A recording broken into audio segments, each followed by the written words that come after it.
without further ado, Karen Polinsky is a novelist and playwright, as well as a former journalist and high school teacher. Her written works include the book Dungeness, the dance drama Heart of Stone, and more than a dozen staged plays. Ian Mackay, a C23 quadriplegic, is a nature lover, mobility technology innovator, and endurance athlete. Mackay is the executive director of the nonprofit Ian's Ride and also serves as an ambassador for the Rails to Trails Conservancy. He is a proud board member of the Here and Now Project, a chapter of the United Spinal Association. Kenny Salvini is an award-winning writer, community organizer, and co-founder of the Here and Now Project. In his free time, Kenny does accessibility advocacy and training on the side and is a part-time contributor to New Mobility magazine. In 2019, he was recognized by the United Spinal Association as their Advocate of the Year. Please join me in welcoming Kenny Salvini, Ian Mackay, and Karen Polinsky.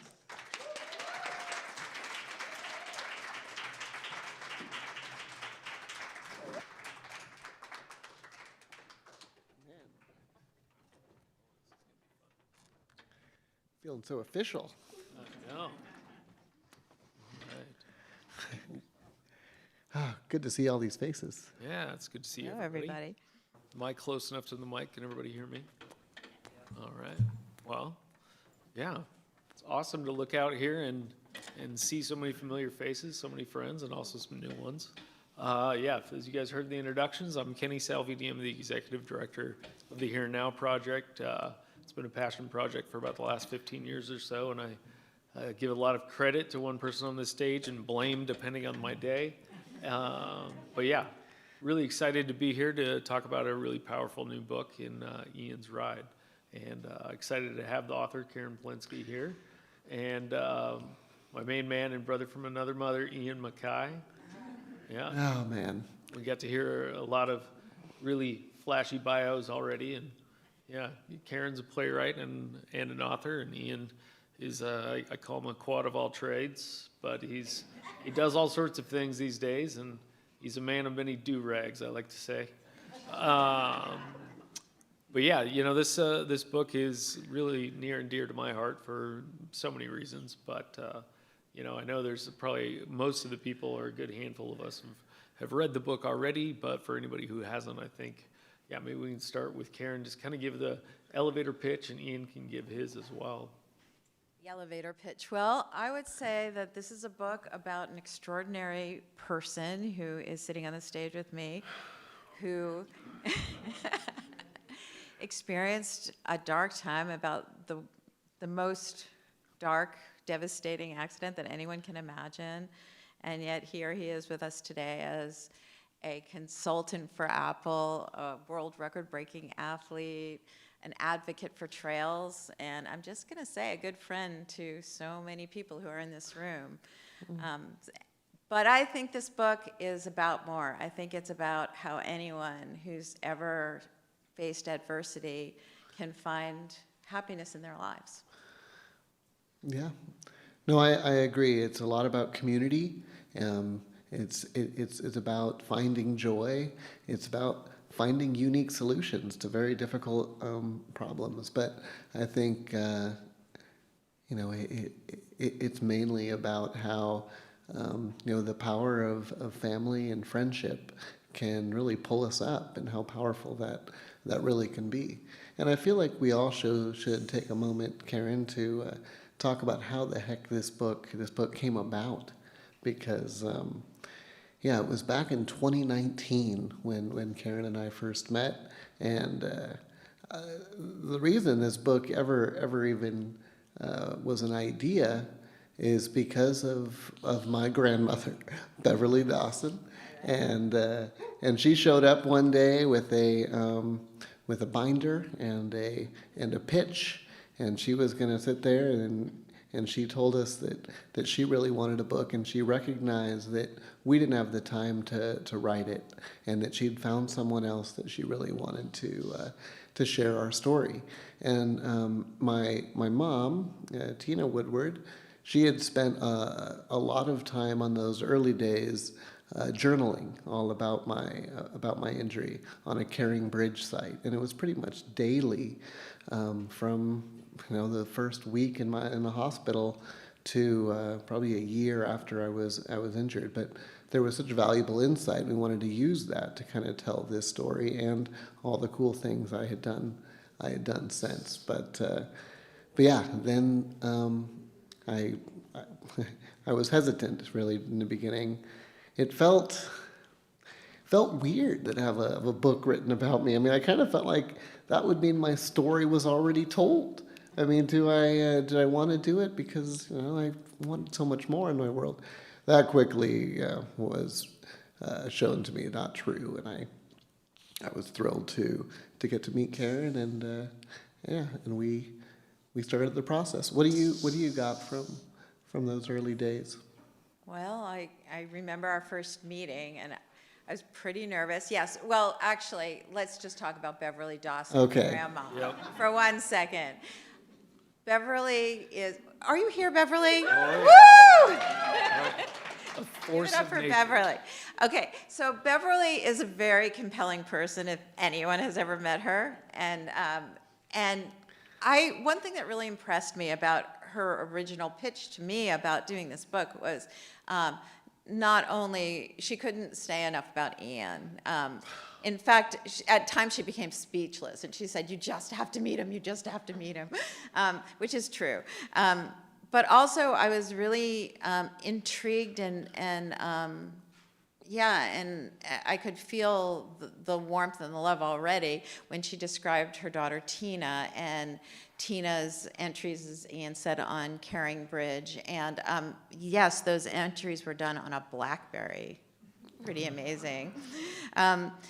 But Teena's a wonderful writer and just a great person to talk to about any topic at all. And her writing and interviews with her and her memories and her sharing, even her feelings today, really are a huge part of the book. So I just also want to give it up to Teena. I know she's here somewhere. It's hard for us to see. Yep. Oh, yeah. And so when we got together, Ian and Teena and I think right away I connected with Ian over the power of that trail, the Olympic Discovery Trail, because I like to bike, and I had done the whole breadth of that trail myself, and really several times done different parts, and kind of knew that the trail was going to be a big part of the book as well. Yep. Yeah. Yeah, I can attest to the Beverly factor as well. Anyone that's been on one of Ian's rides has been on the receiving end of some rather Accosted. They've been forceful. accosted. It's fundraising. She's definitely selling her grandson's wares.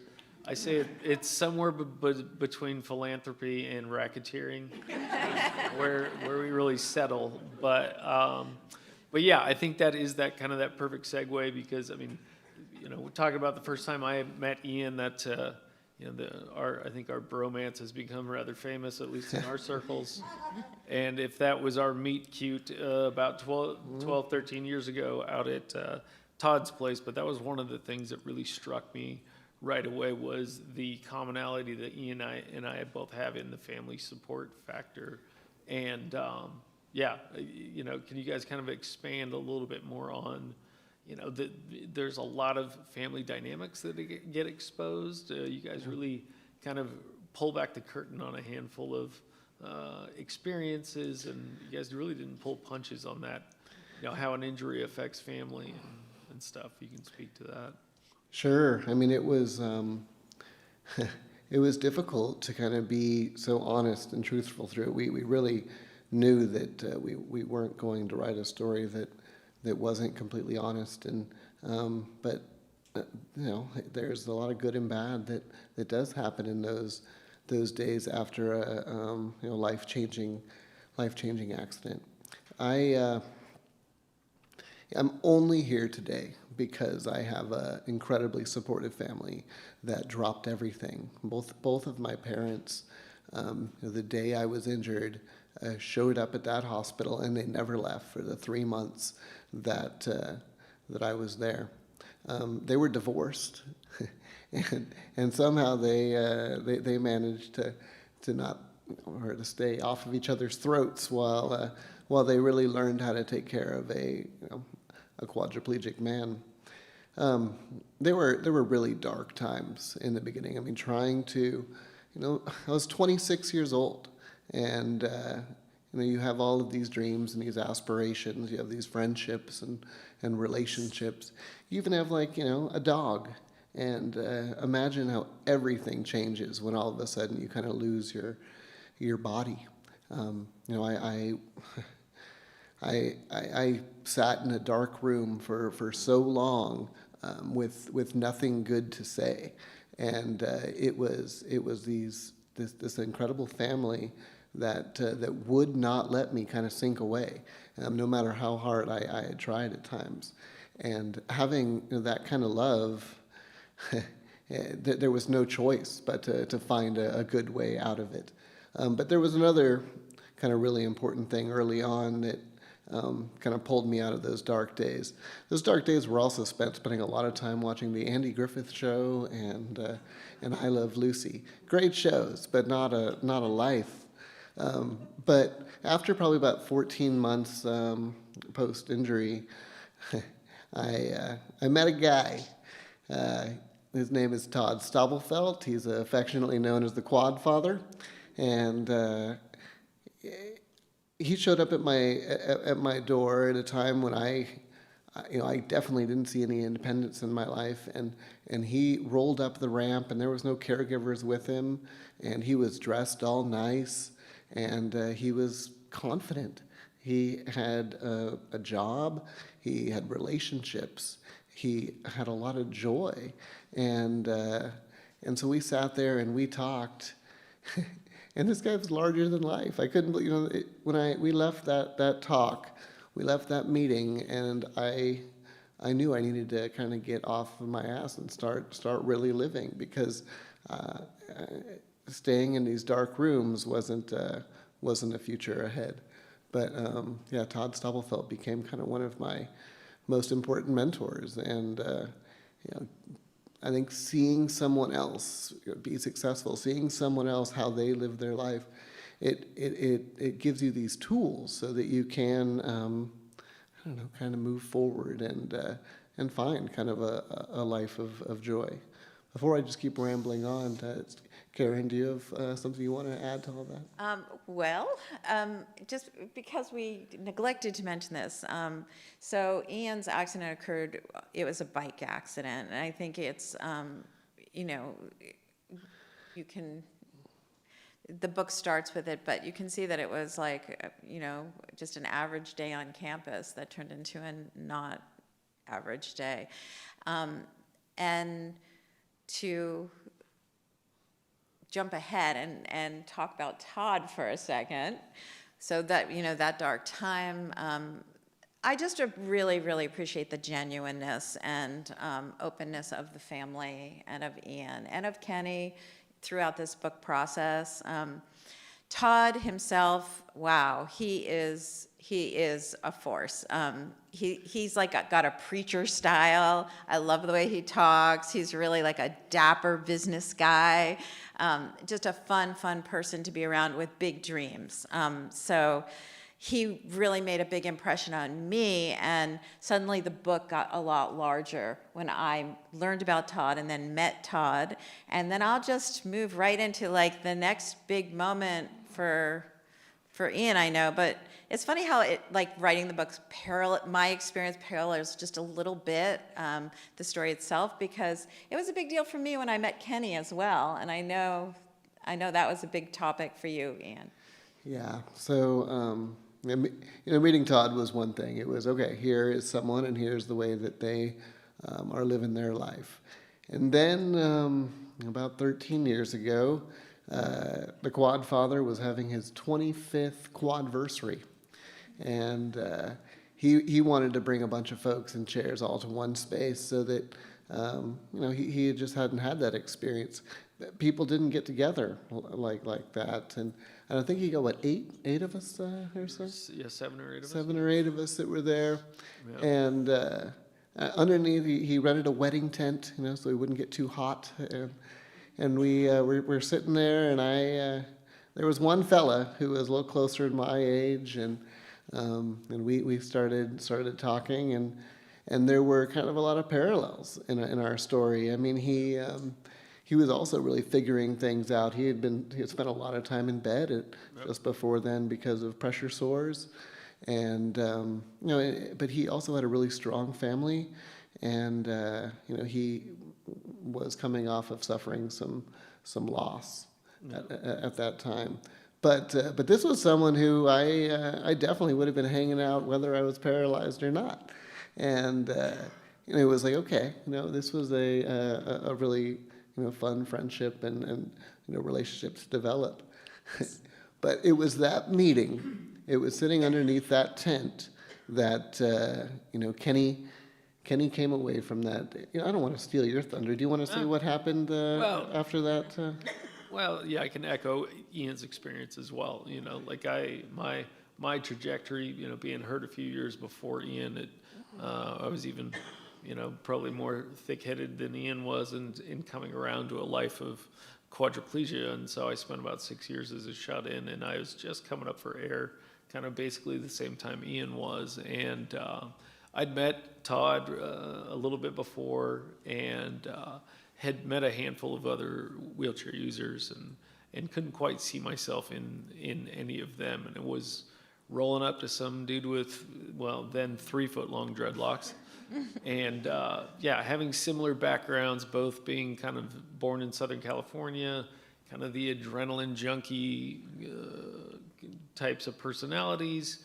That was kind of the kicker for me.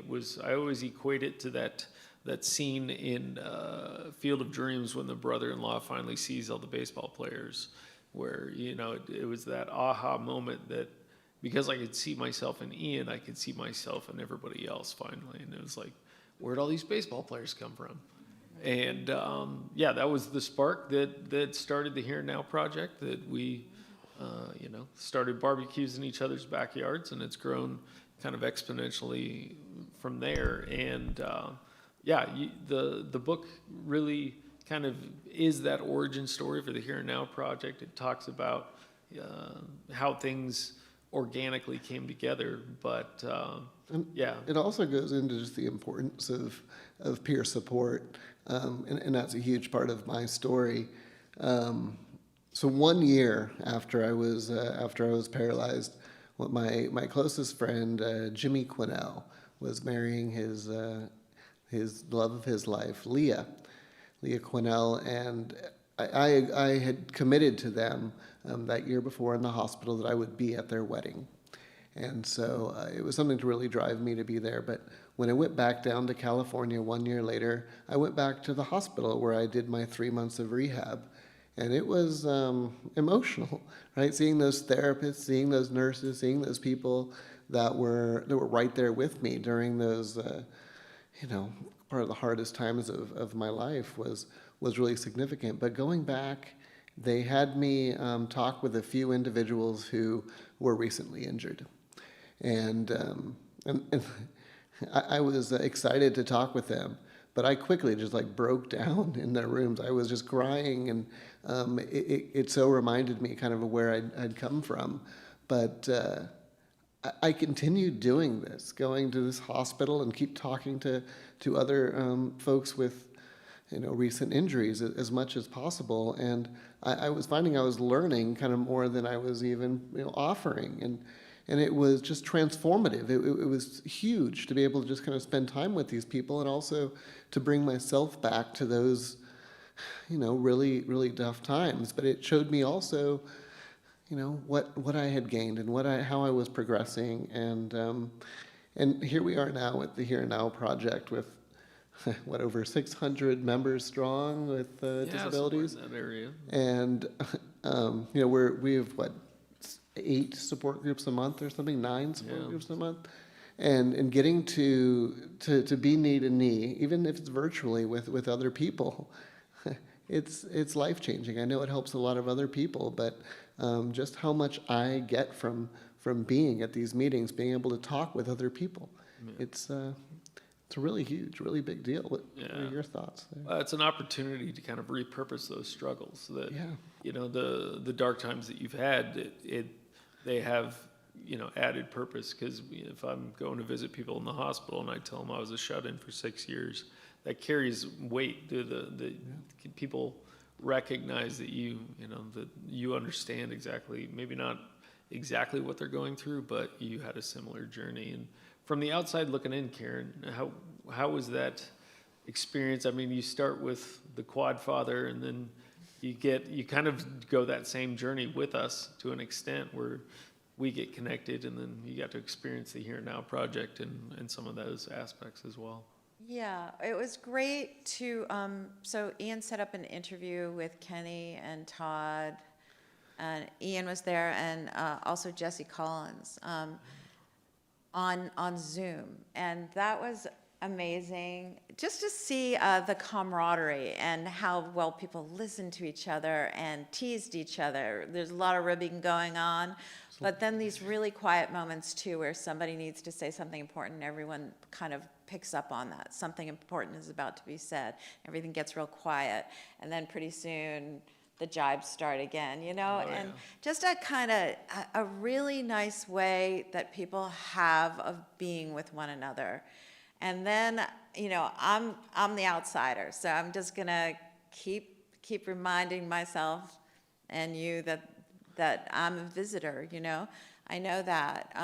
But then I got invited to be present during a Here and Now, what do you call it? Like It a was one of our annual It was one of retreat? our virtual meetups that was Yeah. going on during COVID. During COVID, Yeah. Yeah, so it was great. It was all day long, and I just kept my computer on, and you know, my video was off and my audio was off, and I just watched and listened and was there.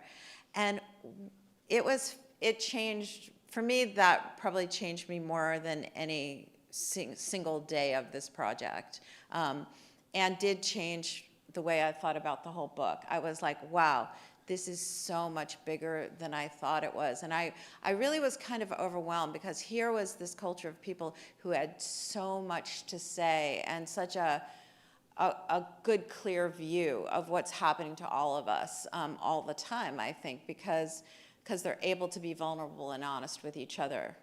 And it felt like a huge responsibility, honestly. But I knew that if I could do justice to this project, I would include Here and Now, and I would give at least a glimpse of what it did for me. Yeah. Well, and yeah, it comes down to some of my main philosophies, which are like, you know, community is everything. You know, we're stronger together, and that is evidenced also by how many of my successes were from my friends. We have Marcia Cutting out here, who was so influential in helping me start this first event that has really grown since then. And you know, Kenny's just his gentle, thoughtful outlook, you know, has been really you know, hard to keep up with all these years, because I'm a big jerk, guys. Now you stop it. I'm a big Yeah. jerk. Well, I think that's a good kind of segue, just, you know, to that kind of third strand of your recovery, especially, that's played such a big part, is the outdoor piece. And you talk about Marcia and you know, the different events now that you are part of. I mean, it talks a lot about the world record and you getting outside, getting on the trail, being part of your, you know, mental, emotional, and spiritual recovery. Yeah, kind of talk us through that a little bit. All right. Well, yeah. So, you know, we go back again to those dark days, and when it was so difficult, it was, you know, three big things happened. I was ventilator dependent for that first year after I was injured, and you know, having a vent really felt like it was keeping me from being very independent. But the other thing is, I just never had access to a phone, and so I couldn't kind of head out on my own. But when I met Todd, I realized I needed to start getting out a lot more, and I very quickly realized that a third of a mile from my house is this world-renowned trail called the Olympic Discovery Trail, and it's my happy place now. I'm spending as much time as I can out there, but in those early days, I'd have to go out with caregivers or family, and you know, it was a way to get out in nature. And I think when I did see that, those first crocuses blooming out on the trail, the first goldfinches kind of flying in. It reminded me of the passions I always had of spending time outside. I was a biology major before I was injured, and that's where my joy came from, was exploring the outdoors. And I was really starting to spend a lot of time riding my bicycle before I was injured, and I really wanted to spend some time doing doing a bike tour. I really loved the idea of crossing a state with all of my stuff on the back of the bike, and camping every night. It just sounded romantic and a lot of fun. But once I was paralyzed, I didn't think that was available to me anymore. And after I met Todd, and after I first spent a little time on the trail, and then I got access to a phone. iOS 7, around 2012, I believe, maybe 2011, came out, and with that came switch control. And the problem was I never could initiate a phone call. You always had to press a button. You always had to touch the phone to be able to make that call, and that wasn't available at the time. And then all of a sudden, it was. And once I had the independence to make a phone call, I was quickly outside on my own, because I always had to be within earshot of family or caregivers to be able to help me cough. I did regain the ability to breathe, but that's about all I've got for a cough, and so we use a machine to really help. But once I was off the vent, and once I had that phone, my earshot became so much longer. I could really go out and explore the trail. And then I'm, going 1 mile, and I'm kind of nervous. I have to run back, and next day I'm doing like 2 or 3, and eventually I'm doing 30 miles out there a day, and I'm running my chair out of batteries, and I'm just, seeing what's possible. But it was refreshing, and it was eye-opening, and it reminded me, or it showed me that maybe those passions I had before I was injured were still available. Maybe there was ways I could still kind of do a bike tour. And then in 2016, I said, heck with it. What if I rode my bike or my wheelchair across the state of Washington? And so we did. We started in Port Angeles. We headed up to Victoria, took a ferry over to Anacortes, and then spent the next 10 days, just cruising down the state. And it was magical. I mean, getting to spend time with good friends. We finished each day at a brewery, which was important to me. I do love my craft beer. But I think getting to see Washington State at 7 miles per hour was pretty spectacular. Getting to see the Americana of just interesting farm equipment coming down the road, or people throwing cabbage or whatever into trucks, or even like the grandmothers on their porches just waving at you as you go by. Those were all really special, but the most important thing was getting to spend time with those good friends as I was cruising along the road. And yeah, I think it was doing that. It was pushing my limits. It was after that ride that the nonprofit started, but it was getting to spend time outside that really opened up my my world, and opened up my eyes to what kind of was possible. You got anything to say about the outdoors there, outdoor piece, or anything I should revisit? Well, it was nice interviewing you out on the trail, and I can see some friends here through the glaring lights from Sea to Sound, which has been also an amazing experience. So Sea to Sound is Ian's flagship event. It's a 3-day fully assisted ride on the Olympic Discovery Trail, and about 75 miles, Ian? It is. It's about 75 miles over 3 days. Over 3 days, and really an amazing experience for all, I think. You can see people in wheelchairs and other mobility, other vehicles, and even people on skateboards. I was on my bike. There was one year there was even a horse on the trail. A big community builder. You make lots of friends, and doing it together in the outdoors is so special. It's just, it unifies everyone. You're just like you're traveling together, and that's a special feeling. Yeah. Yep. Yeah, so, just to back up a tiny bit from Sea to Sound, I did that 2016 ride across Washington, and then in 2018, I did a similar one from Idaho to Port Angeles. Huge obstacle for that one, and that was the Cascades.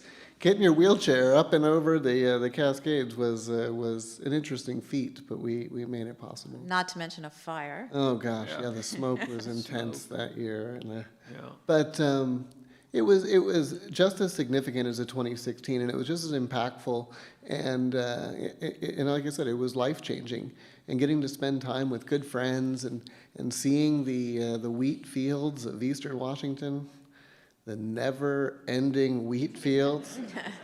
We were really considering, being gluten-free by the time we got through there. But it was spectacular. And when I got home, I so wanted a way for the community to have a similar experience, but it was expensive, right? I mean, I had to be paying for lodging each night. I had to pay for gas for multiple vehicles and have all these other people helping me along the way. And I recognize how out of reach that was for so many folks in our community. And, we said, okay, how could we provide this experience in a unique way? And, I really love the Olympic Discovery Trail, and there's at least 75 miles of accessible options out there. And so, we decided, okay, let's put this together, and that's what it is. It's about 20 to 25 miles a day. We have aid stations every 5 miles, so that people can come out and just do a small section, or they can kind of keep pushing their limits and keep going. We have like a fleet of minivans to help move chairs along the way, and all this muscle on the course to help push people as they run out of juice, or just maybe run out of strength to pushing themselves along.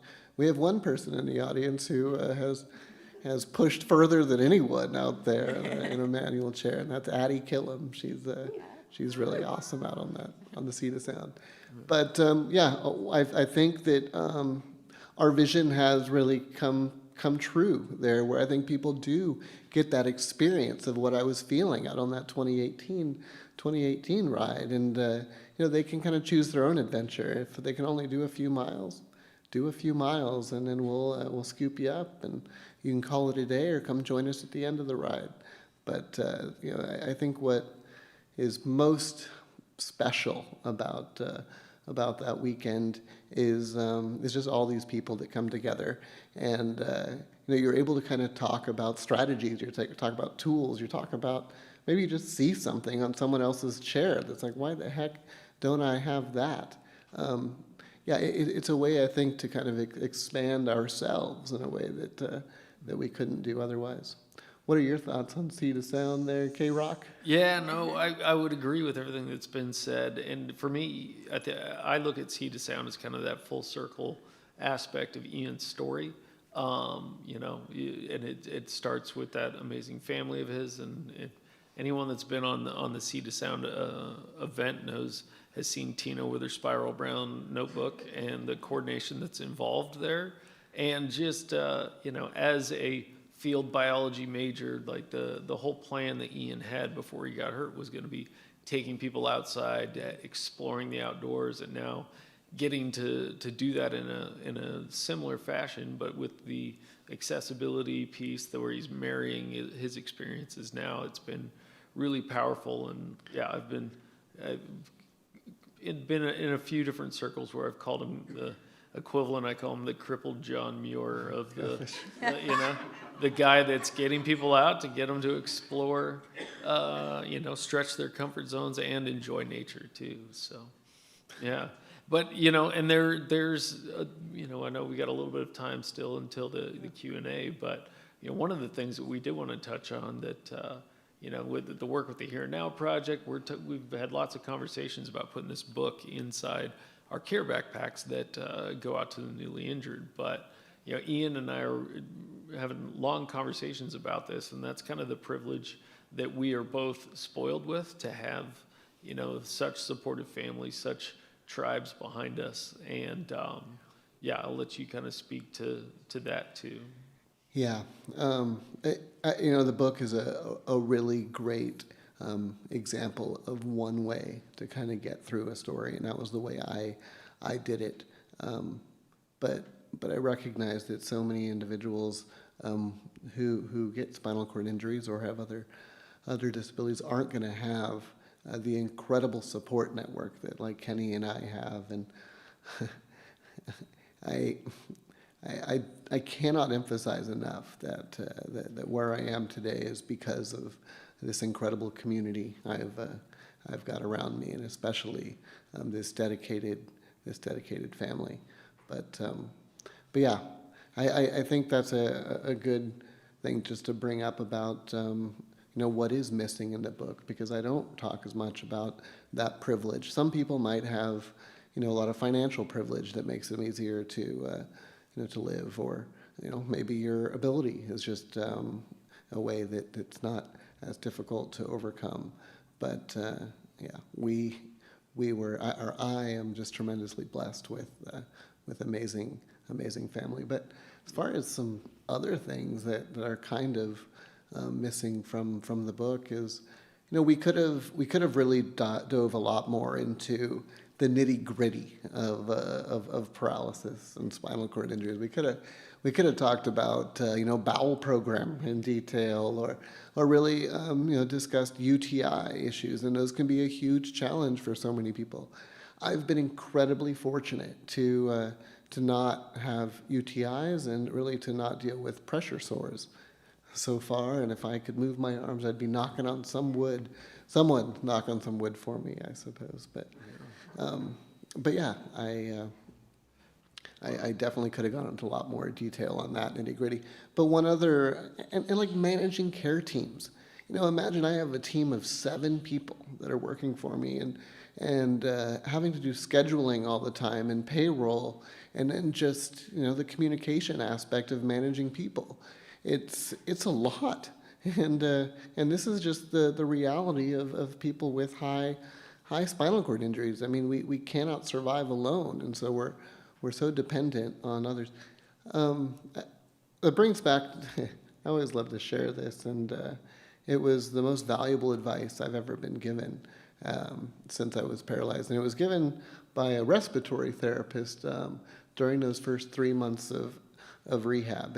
And what he told me was that, Ian, for the rest of your life, your success is going to depend on the people around you. It's going to depend on the support that you get, and others being willing to help. And my advice to you is, don't be an asshole. Right, but it was basically, be kind, be thoughtful, hold on to the people around you and love on them. Don't let them get away. You have a caregiver that might not work at this time? Great, keep that relationship solid. Who knows what's going to happen down the road? Don't burn bridges. We, again, are stronger together, and make sure that you love on your people. Right. Because, we're going to fall. We're going to fail if we don't have that support.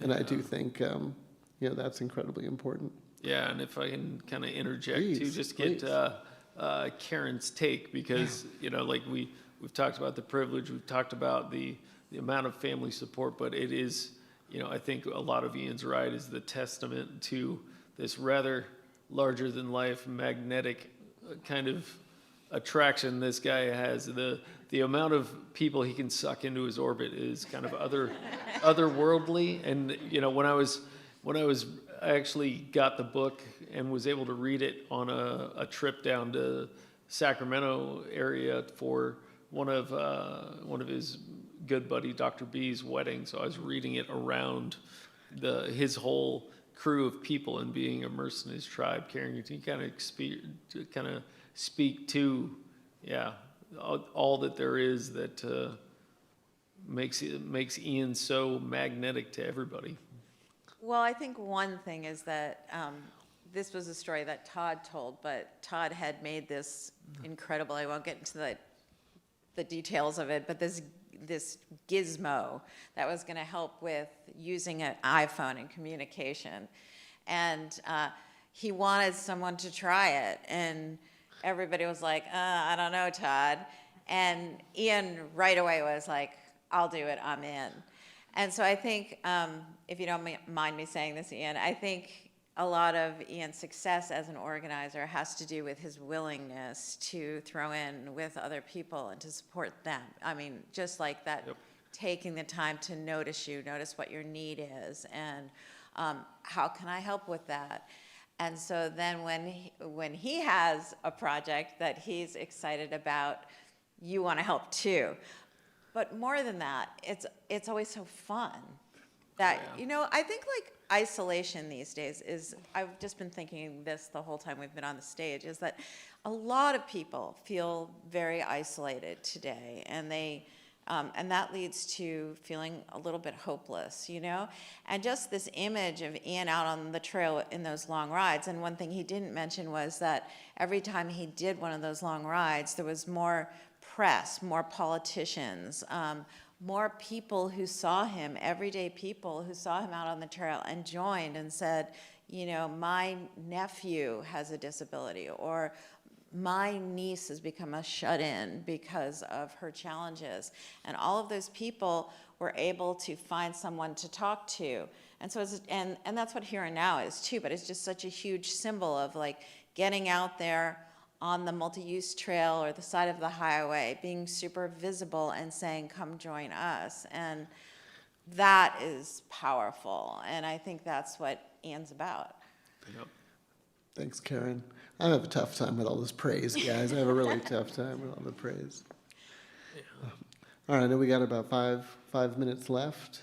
Yeah, well, and just, for me, I mean, it should, my take is, Ian started showing up and doing support groups not long after that first trip to California. Back to California. That he was the guy that shows up. It was, we got to experience that when we were initially starting Here Now, where it's, you're showing up at a library, a community center, and it's literally you and your mom and maybe a caregiver, but it's that commitment to show up. Yeah. And I would say that's probably a common denominator that both Ian and I have, and that goes all the way back to family, is that, our families showed up and fought for us until we could fight for ourselves. And I think there's a bit of that obligation we feel for showing up for other people that don't have that much support. So. Yeah, I mean, we owe it to ourselves. We owe it to the community.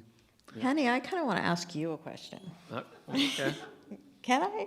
Absolutely. Can you just talk about like Here and Now and what that meant to you, and how you viewed it back when you started it, and how it's changed for you over time? Yeah, well, I mean, when it first, the name Here Now just comes from the fact that when I was discharged from the hospital in 2004, they pretty much said good luck, the cure might come in 5 years. And so that's where I really clung to that idea that nobody really focuses on the here and now.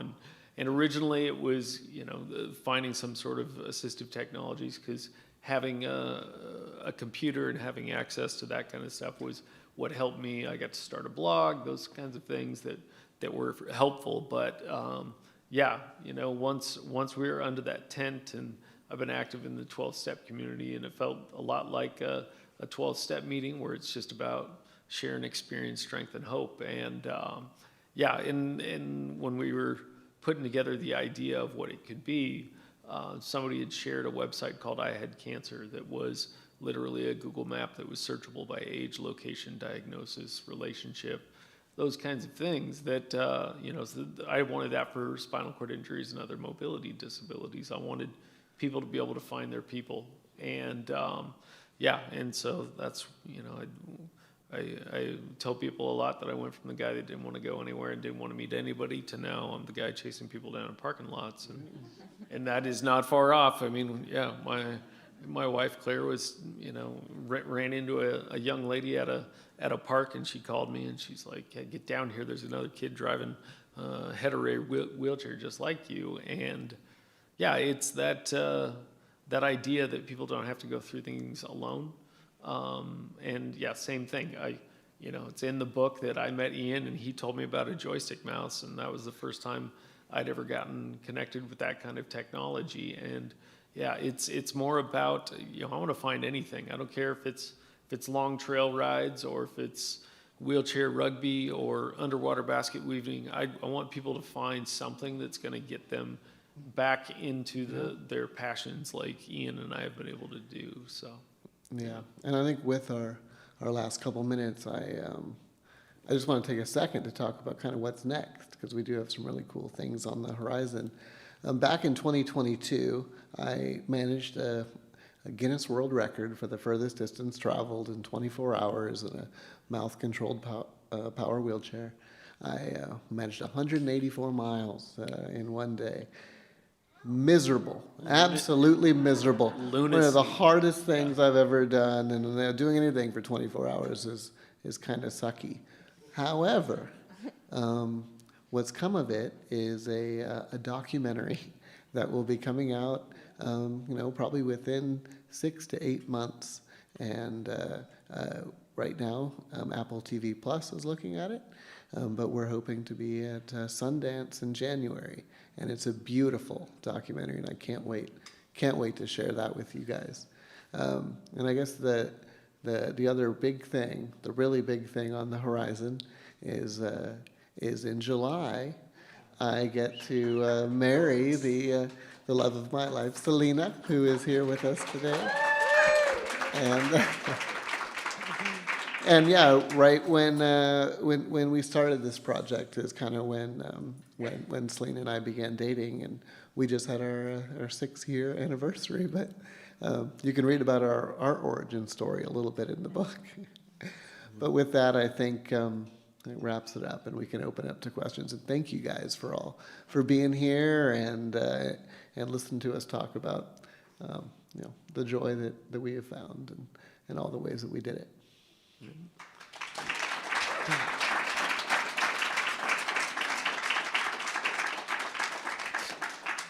I hope you didn't have anything left, Karen. I'm sorry. I just kind of.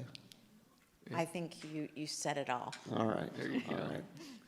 Oh, I can see people now. there we go. We got lights. If there's any questions, I know there might be some online questions as well. Anyone? Yep.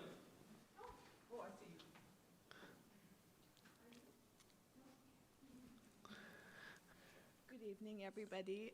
My name is Torfe. Ian, this question is for you. What is your most profound life lesson that you can share with me? Oh, the most profound life lesson. Man. Okay, here's what it is. The key to all of my success, everything that I've done that has been really cool, be it the long rides, be it the neat events that we put on, be it the world record, I only did it with the help of others. And I think my most profound lesson is the importance of being willing to ask for help. It took me a really long time to be willing to do that and to feel comfortable asking for help, but people are overjoyed to help. Give them that opportunity. People, thrive over seeing others succeed, others accomplish things that they couldn't do otherwise. Bring them in. Let others help you. Think about something outlandish that you can do and do it, but do it with the help of others, because people want to help, and give them that opportunity. But that's it, the importance of asking for help. Thank you. Mm-hmm. Oh, geez. Shannon Timon, also featured in the book. Hi, Kenny. Hi, Karen. Hey, you. Hi, Ian. So I've been thinking a lot about ableism recently. I was just on a panel, and we were talking about ableism together. One of the things that came up in the panel was that it was actually internalized ableism that was actually one of the hardest things to overcome. And so I was wondering if maybe Ian and maybe also Kenny wanted to just comment on ways in which you think internalized ableism has just made it difficult to like overcome some of the challenges, and maybe how can we think about like overcoming that for other people who are newly injured, maybe in the context of the here and now. And Did you want to start off on that one? Yeah, well, I mean, I talk about that, I mean, to an extent. I mean,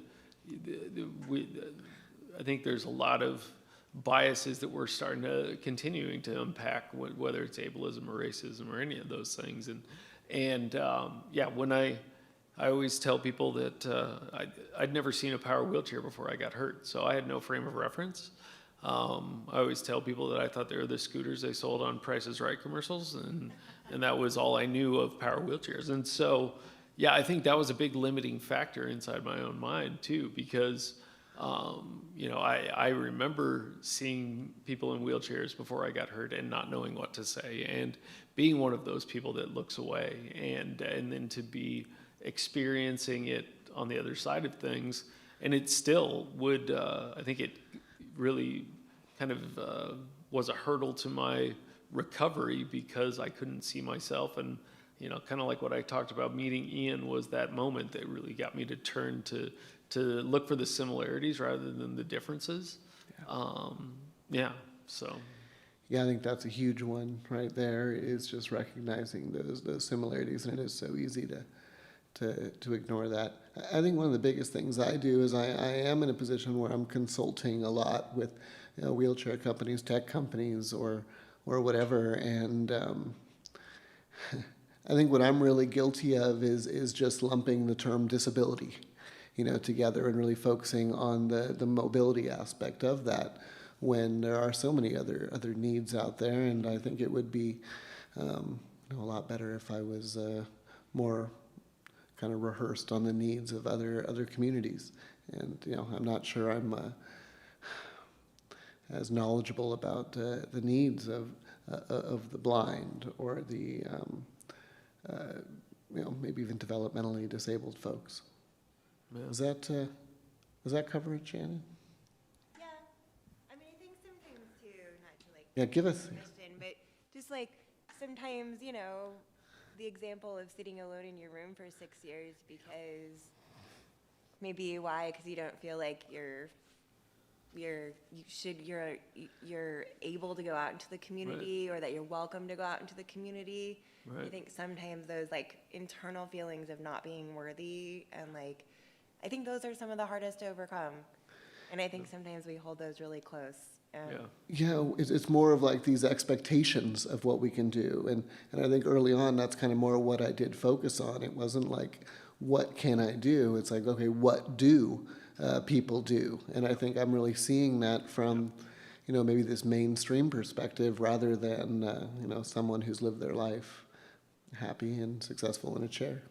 Yeah, I would piggyback on that, just with the fact that, you know, the lack of representation, not seeing yourself anywhere out there. Because, yeah, my mom would go up to the University of Washington to spinal cord injury forums and only see manual wheelchair users. So it was like, well, why go if there's nobody like Kenny out there? And then my wound nurses would come dress my pressure sores, and we'd ask and be like, is there anybody like Kenny? And they'd say, we've got 9 in this county, but we wouldn't see them. But now, you know, with a 4.5-year-old at home, watching the way the world is evolving, and the way that the representation has changed a lot. I mean, just in seeing this last Paralympic cycle being on the front pages of all mainstream news, that it was just as highlighted as the regular Olympics. I think, yeah, my kid's going to grow up in a less stigmatized world, and so. Yeah, and just in seeing the way that, you know, inclusive parks are designed, you know, like almost every park in our town of Sumner has wheelchair accessibility built into it. And, but yeah, there's a big aspect of, you know, we're experts at our own injuries, and that lack of frame of reference for other disabilities has been something that's been on my radar as well.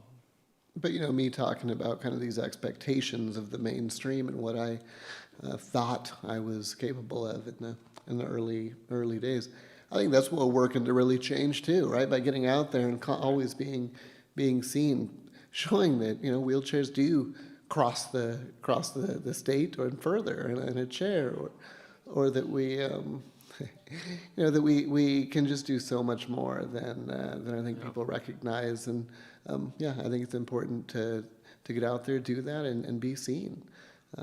Yeah, we often have support groups, and, you know, during the COVID times, you know, it was frustrating that we were always only in the virtual space, because it's so important to get the heck out there and be seen, and, you know, show that you are active in the community. And I think, you know, that's not what I thought those expectations were in the early days. Well, I would say thank you to all three of you for bringing visibility and fun to disability. Wow. Shannon, is there one big change you would want to see? I'm just curious. I know you have a lot of ideas. You know, I just think about my mother was disabled too, and I found that when I became disabled, when I looked back on her disability, I realized how many opportunities there could have been for her that I didn't realize because of like ableist ideas in the world. There wasn't even a ramp in my house, and she had MS and used a wheelchair. So I've actually just been reflecting a lot in the past couple years about just better opportunities for everyone, in ways in which we don't provide those opportunities because of our own like concepts about how we should live, or what a home should look like, or what a good life is, you know. So I think it's really great to provide examples, you know, of how good lives can look really different ways. Yep. Thanks for being in the book. Yeah, Yeah. thanks for having me. It's a Yeah. pleasure and an honor. Well, and I know that was an apprehension that Ian had talked about, just in including the book for, you know, newly injured folks. And there is a lot of privilege baked into the book, just for the sheer fact that we have this support. But, you know, we talk a lot about, you know, people being down in a deep, dark hole. And, you know, there's a lot of people that don't make it out, but I think it's important to have a story that people can see, so that they can say, oh, here's a guy that did make it out. Because if we don't see these stories, then we don't know they exist. Yeah. We got another question. All right. Ian, Ian, I would like some historical background here. Okay. First of all, where did you grow up? Grew up in San Diego, California. Aha. So you're not the Ian Mackay I know. Secondly, would you describe the accident? Because it sounded like you were in the mountains and something Okay. horrible happened. But so give me some background of what this is all about, please. Yeah. Glad to do that. So, yeah, it was in 2008, and I was going to college at UC Santa Cruz, down in Santa Cruz, California, and I had a big final the following morning for plant physiology, I believe, and I was sitting there in a study group. Groups have really been a big part of my life. I think it's important to rely on others. But I was just leaving that. My head was full of plant things, and I started riding home. Now, UC Santa Cruz is up on a hill, and there's this beautiful bike path that goes all the way down into downtown Santa Cruz, and along that path, you're just looking out into the Monterey Bay, which is incredibly beautiful, and just a very memorable experience every day riding down that hill. But one thing I really enjoyed to do was to see how fast I could go. And my fastest I'd ever done was 42 miles per hour down this pathway. And the only way I could kind of get to those speeds was to be like kind of in a full tuck. And at that point, you really don't need your hands on the handlebars, you know, because you're kind of just going so fast that you don't need to be steering. You're doing it with your body anyway. And so I would hold on to the seat post. I'd hold on to the seat post to get my nose really close to the gooseneck there, and you know, For aerodynamic purposes. Exactly. You know, the dreads weren't helping probably at the time, but anyway, yeah, that day I think I was going 39 is kind of what I remember, and there was a little bit of sand in the pathway, and I was taking a turn, hit this sand, went over those handlebars, and kind of went headfirst into a tree. I remember I'm not sure I remember the impact. I remember leaving the bike, and I remember just moments after impact, kind of looking up through that tree and recognizing I couldn't feel, I couldn't move. And at that time, it was probably more at like my chest to stomach level is kind of where my paralysis was. But I was, aware at that point that something had gone seriously wrong. And there was a woman walking up the path, and I asked her if she could call 911. And yeah, and then I spent those next 3 months learning how to live as a paralyzed man. So, were you unconscious? Yeah, I was probably unconscious only for a moment, I believe. One other really interesting thing, and this just happens with a spinal cord injury often, is that there's a lot of swelling in that area right after the injury, and so my sensation was, probably a few inches above my belly button early on, but they knew that the swelling in my spinal cord was going to continue to make my paralysis worsen. And so they would come and they would take a safety pin and they start poking on your stomach until you tell them you can feel it. And they're just poking, starting down and moving up. And I would nod and they'd make a mark with a Sharpie. And every 30 minutes or so they'd come in and do this. But that Sharpie mark just kept inching up until they said, okay, you're going to lose the ability to breathe very soon and we need to intubate you. But yeah, that impact only probably caused a much lower spinal cord injury.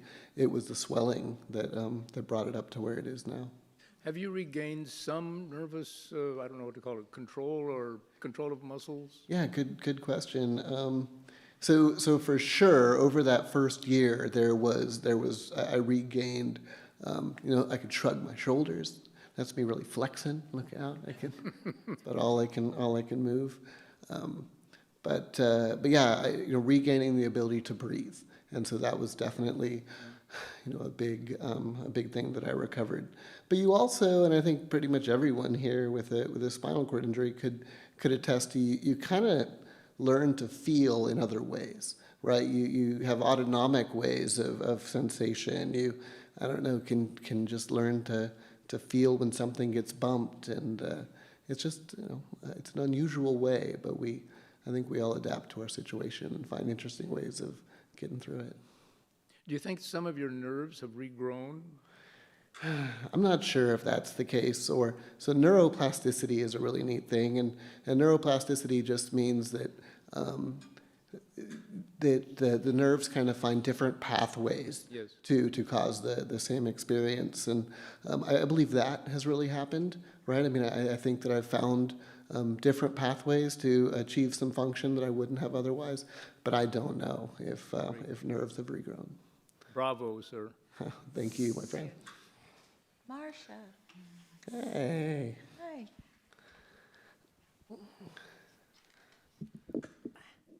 Actually, this is more of a request than a question.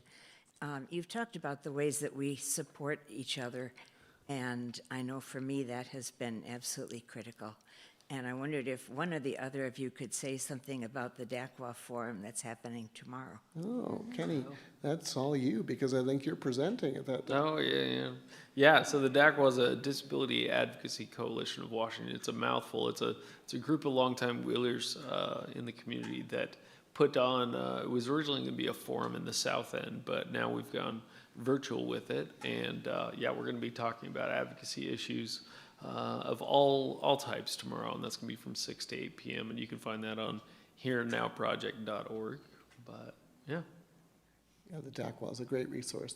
Fantastic resource. Thanks, Mr. Marcia. Reynolds. This is a roast, right? Yeah. It is. Well done, guys. Nice segue from what you were just talking about with the DACWA. So you two in the Quad Squad, you guys are having an incredible impact every day. Every day. In fact, I met with a guy for 2 hours today that's going to become good friends with you all. He needs you guys.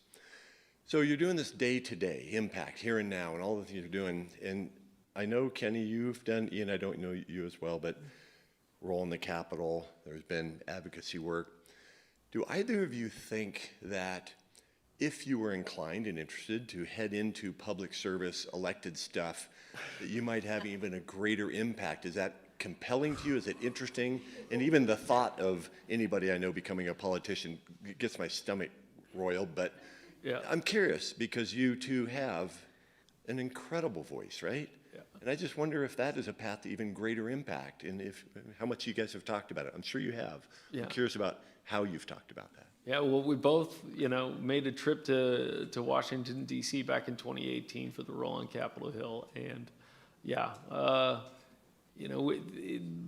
I can't speak for Ian that, I'm finding a little bit more purpose and more work being able to get done within our own wheelhouse. It seems like, within the political realm, it is tough to get stuff done, although Marcia can attest to a recent victory that we got for wheelchair right to repair. But yeah, I've joked for a long time that Ian's going to wind up mayor of Port Angeles here soon. Not going to happen. Yeah. So maybe you can touch on it. I think there's a lot of ways to create impact, and there's no doubt that the political realm is one way, but I just feel I can probably make headway just as impactful in other ways. One really cool thing that we've been able to do with our Seed of Sound, our flagship event, is inviting local policymakers and politicians to come spend 5 miles in a wheelchair along with us. And it gives them this very unique perspective. And then they leave this experience because they're getting to talk with all the people, and they're having to deal with every bump on the trail and navigating a chair. And they leave there with more empathy. They leave there with a thoughtful outlook. And I think that we can impact politicians without having to be on the political stage. I also really love a little bit of free time, Roger.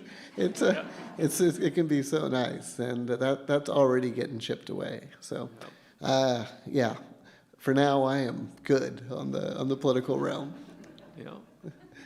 Got another question?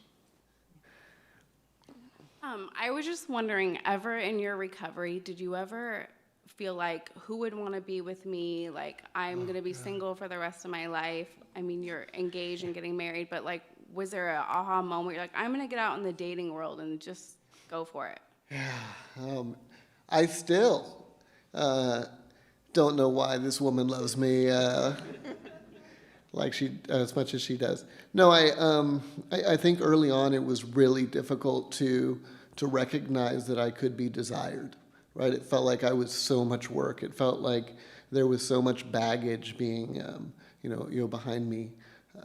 I think eventually that you develop confidence. You recognize that you can make an impact on people, and I have a lot of love to give, and I really wanted to find someone to give that to, and it's a really good question, and it took me a long time to feel desirable, but I'm sure grateful that I was willing to dive in, and I'm sure I have an assertive person in my life who made sure that we are together today. You got something on that? That's a good one. Ian's right, is a very romantic story. Yeah.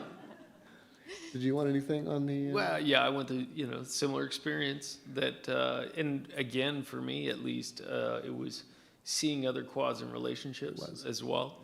The late Dan McConnell was one of the first people I met, and he was spinal cord injury for over 40 years when I met him, and his wife was right by his side, and they've been together for 40 years, and so to have those examples was, it's a great way to see that, there's a path forward for everyone.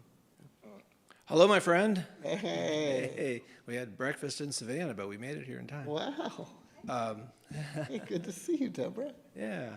I ask you this question because I think this book has a reach far beyond the disabled community. If I'm using that phrase in the wrong, I apologize. Mm-hmm. But and it's just a very simple, practical thing. What could people do? What are ordinary people doing wrong, or what could we do that would make you feel more comfortable? And a terrible example, but should we pat you on the arm? Should we not pat you on the arm? Should we look you in the eyes? You not looking in the eyes? What are we doing right? What are we doing wrong? Because I think people, there's a wall between us. I get it, yeah. And I want you to address that. No, I think the important thing is engagement, right? I mean, don't neglect, don't avoid. And I think that was really hard for me early on. Those first early days, especially on the trail, I had some other great advice given to me where people would either not look at me or they would totally stare. And it just felt awkward. And I didn't want to engage. I didn't want to talk with people. And it was my mom damn her, that said, Ian, it's your job to make people feel comfortable and to make them want to come up and talk to you. And you need to put in the effort to make them feel comfortable. And once I started doing that, once I did start really looking at people and nodding, and they were much more willing to engage with me. And so I think that's a big thing that just people can and should do is. I grew up without ever knowing anyone in a chair, and I think often parents tell your kids with someone that's unusual in a chair or anything to don't stare, and unfortunately that often can translate into don't interact, and I think we need to be careful there because we're all people, we all have a story to share, and I think engage is the thing that I want. You don't pat me on the head. I love a good shoulder squeeze. The real good buds are gonna go forehead to forehead with you. I get a lot of fist bumps. That works well. But other people think that I'm offended when they try to shake my hand or something. That doesn't bother me. It shows you want to be involved and you have a question or you're interested, and that's the important thing. What did I miss, Kenny? Yeah, I think when in doubt, ask. There's a lot about kind of what Ian said about that.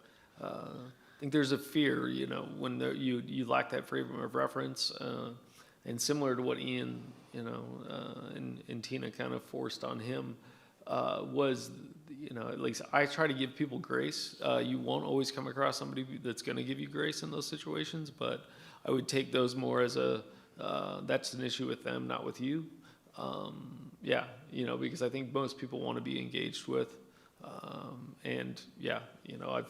I'll take a headbutt or, my kid high fives me on the forehead and Don't do that on the street, maybe. No, it's good, Kenny. It's all good. Oh. Hello. My name's Alicia.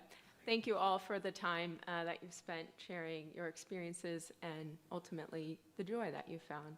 Mm-hmm. I have a question kind of circling back to, Kenny, your comment about the back and forth about whether or not to include the book in the Here and Now project packages that you provide for some of the patients that you go and visit in the hospital.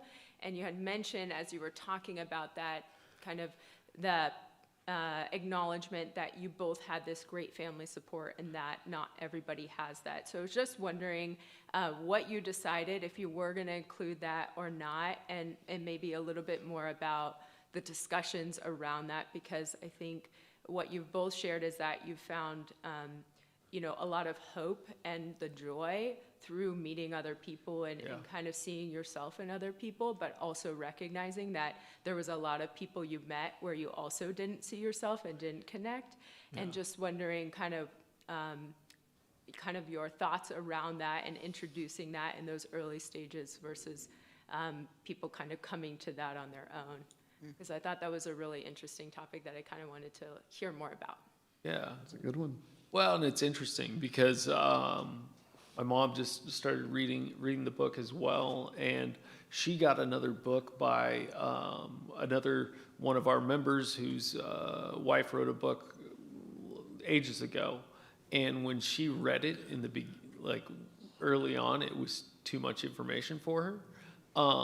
So I think there is, I think there's a debate on, when is the right time to introduce things, because you get kind of hit with a fire hose of information when you're newly injured.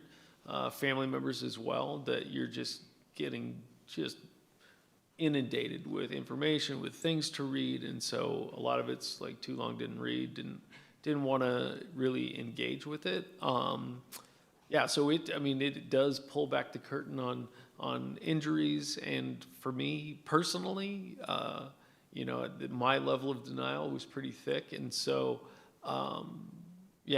early on I didn't want to know those stories because I didn't think that this was my future kind of thing. But in the discussions that we've been having over the last week or so, I think it's important that people have that option to see that story.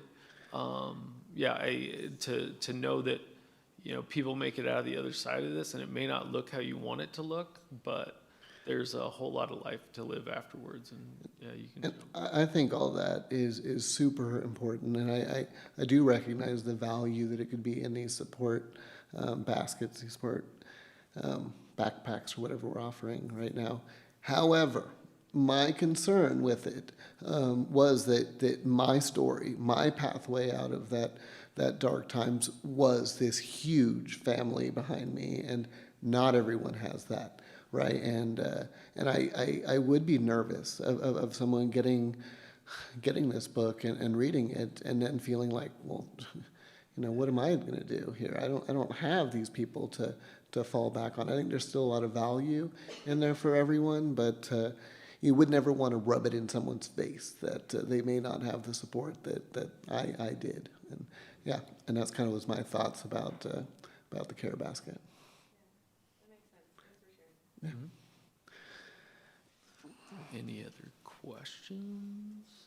Oh, Maybe I say something about that, that last issue. I just want to say that I really appreciate this debate, because I haven't entered this discussion at all, but I just want to say that I really appreciate how much your family, Ian, was willing to talk about what was challenging, and, how they didn't know, this is a very impressive family of people who are all great problem solvers in their own way. But when Ian had his accident, they hit this crisis where they didn't know what to do. It was the problem they couldn't solve. And I think the honesty of the family in what was difficult, and how long it took everyone to figure it out, and how they had to actually almost change their family culture and learn to work together in a different way. Yeah. I think a lot of that could be helpful to people who maybe don't even have technically, like their family might not be as present for them, but they, like you said, they are going to have to rely on other people, and they're going to have to build strong relationships, and that's going to be tricky to do. So I'm not really debating it, but I just wanted to point out what I thought was really amazing in the honesty and genuineness of your family was it's informative to all of us. Like, how do you get more, how do you find resources, find patients, become more compassionate? And even for those caregivers, how do you learn to ask for help? I mean, that's a big theme of the book. Right. And clearly, anybody who's caring for somebody in a crisis also needs to learn to take care of themselves and ask for the help they need. Yep. So I think those relationships are so, you all were so open about them, that they would be helpful even if that wasn't your exact situation. Right. Yeah. So you're right, Karen. Yeah. Yeah, go ahead. No, I was going to send it over to. Oh yeah, just to do, when I meet with newly injured people and their families, it's I try to emphasize that this is a family tragedy. It doesn't just happen to one person. It affects anyone who's attached to that individual, and so I think showing that dynamic was really important. And I mean, the way that Ian's family rallied, and like there's a pretty pivotal kind of conversation within that, just with Teena and Russ's relationship, as far as, you know, here's a guy that was ready to retire and had all these plans, and all those plans got changed, kind of thing. And so, yeah, how the family kind of adapts and moves forward is it's a pretty key story. Yeah. All right. Yeah, Bryce. Hey, fellas. Howdy. So, Ian, you said earlier that you wanted to expand your advocacy to other disability, which I admire, and I think you should, and I think you'd be great at it. But I think you should give yourself some credit, too. And I think the one thing that I kind of want to ask you about, for both of you, through your work with the here and now, you know, you talk about how similar you are, right? And your stories are really similar. But I know you meet people through the here and now that have gotten to their disability place from a different journey than you guys did. So I think the one thing in particular I want to ask you about, because we talk a lot about injury, is like, can you tell a story where you tried to relate to someone who was born that way versus acquired their disability through injury? Yeah. Yeah, I mean, what I think we always say, or we often talk about, is that, you know, whatever pathway got us to where we are right now, we're dealing with the same challenges, the same obstacles, and often, you know, need many of the same tools. And so, meeting folks with, you know, CP or muscular dystrophy or even people with ALS or MS,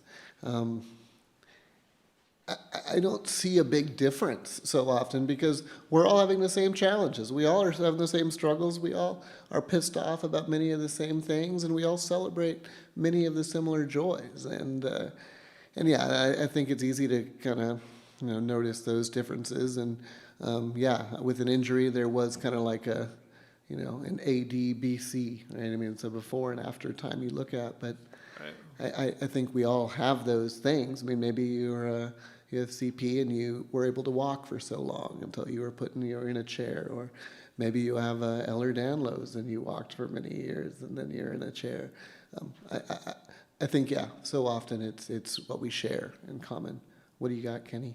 Yeah, well, I think that I've been slowly widening my own circle as well. Like, I mean, I just came from an Alaska Airlines advisory board meeting this afternoon, that you are dancing with, you know, all sorts of different disabilities. But then, you know, there's a bit of a both and of recognizing that, yeah, we all have the same challenges, but then also honoring people's stories and how they get, you know, where they came from, how they got to where they are. And then that recognition that, yeah, we know our stories well, but and I think Ian, and especially like with a lot of our support meetings as well, that one of the strengths that we both have is recognizing that common thread, and trying to tie that together with everyone, but also in honoring everybody else's journey too, and to recognize the different perspectives that come with that, you know, and that's kind of like one of our new initiatives we're working on with here now, which is kind of a youth to adult peer support. That it's like, you know, I'm not going to speak for somebody with cerebral palsy, but I got friends that have it, and so, you know, like, yeah, I'm meeting people that are brilliant nonverbal individuals that you know, need to communicate differently, and I'm like, I don't know that challenge, but I'm going to connect you with somebody that may understand that. And just recognizing that there's a lot of people out there, as rare as our situations feel. You know, this world's a big place, and especially in the digital space, we can connect people a lot easier. And yeah, to be able to find people to walk whatever through this journey that have been where you've been, I think it's really important. So, Kenny. Oh, man. Oh, geez. Oh, We're going to get cut off here. One more question? One more question. All right. Oh, God, we're going to be grilled. I have two questions. What were the hardest parts to cut in editing the book down? And the second part is, Karen, what Ianisms or family-isms do you take after so many interviews and time with Ian and the family? Ooh. I'm going to leave both of those to you, Karen. I think those are both really good. Yep. What were the hardest parts to cut? There were so many amazing stories of so many people, And I think at first, our book editors were like, wow, how many people are in this book? Like over 100, or, you know, and so many stories and so many names to remember for the reader. And remember, this is really a book about Ian Mackay. So I think because we decided from the beginning that this was going to be a book about Ian, but his family and his community, and, you know, that it just kept getting more and more interesting, and more people such as yourself. And so I think really, like, abbreviating some of those stories that went on quite a bit was hard for me, because there's just more books out there to be written, let's put it that way. And I do appreciate our editors for giving us the focus. That was good. And as far as Ian's family goes, Ianisms. I